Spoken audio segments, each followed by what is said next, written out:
Hi friends, happy Thursday. Welcome back to our Read Aloud for today. Today for our Read Aloud, we're going to read our last If You Give a book for this unit. So there are a few others, but we just don't have them at school, and so we haven't read them. But today's actually kind of a Christmas theme book. This is If You Take a Mouse to the Movies. This story is also written by Laura Numeroff, the same author who wrote the other If You Give a books for us. And it's also illustrated by Felicia Bond, the same illustrator who drew the pictures in all the other If You Give a books. So let's take a look at our learning target that we've been working on hitting for the last 3 weeks. This says, I can sequence the events of a story. That means during the story, you're able to visualize what's going on. And as a reader, put the events of that story in order to help you understand it better. So without further ado, let's take a look at our book. If you take a mouse to the movies. Ooh, look at the mouse with the popcorn. Rub your belly if you like popcorn and raise the roof if you like to go to the movies. Oh yeah, me too. If you take a mouse to the movies, look at him making him a little outfit over here so he's warm. Aw, so cute. If you take a mouse to the movies. If you take a mouse to the movies,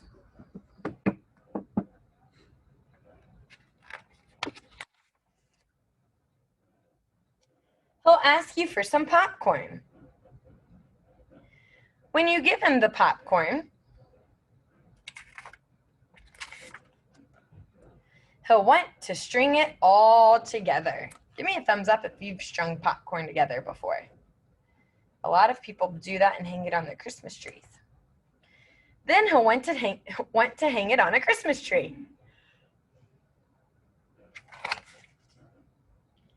You'll have to buy him one. Here's the Christmas tree, and it says it costs $15. On the way home, he'll see a snowman in your neighbor's yard. He'll want to make one of his own.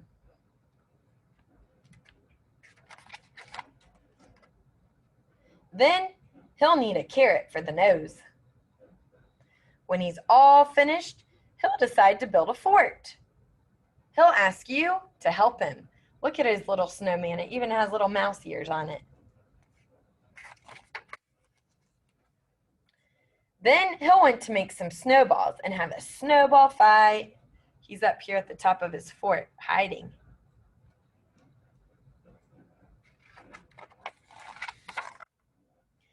Playing outside will make him cold. He'll want to go inside and curl up on the couch.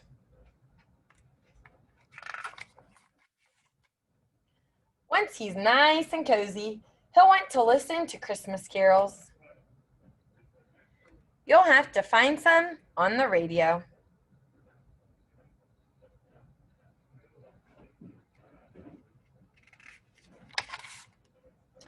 He'll probably sing a song.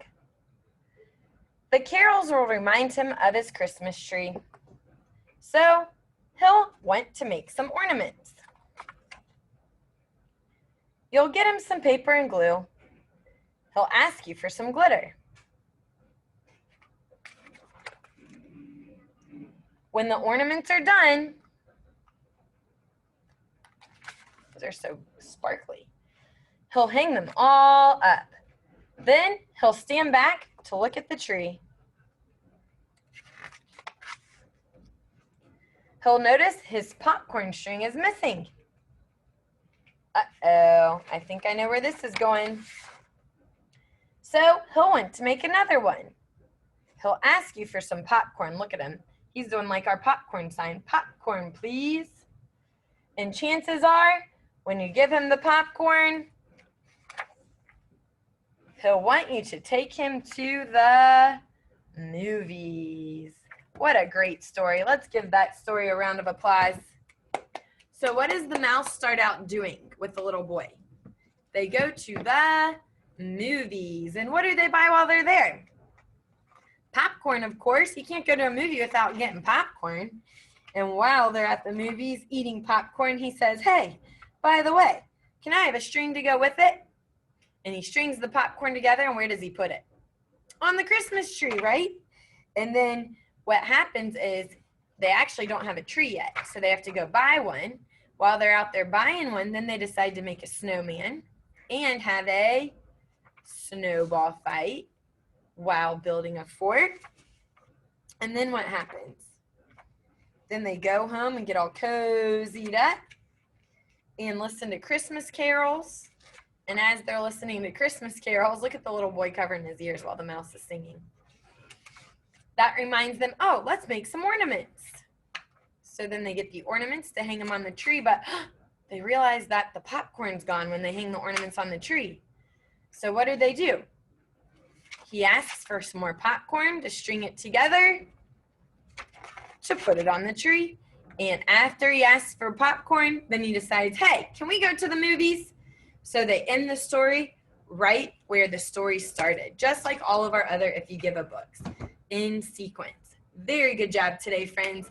Those are such fun read-alouds, and if you've read the other ones, that is so awesome. If you haven't, maybe you can check them out of the library and see. It's If You Give a Pig a Pancake, and I think that might actually be the only one we haven't read, but check it out and let me know if you actually end up finding some other ones.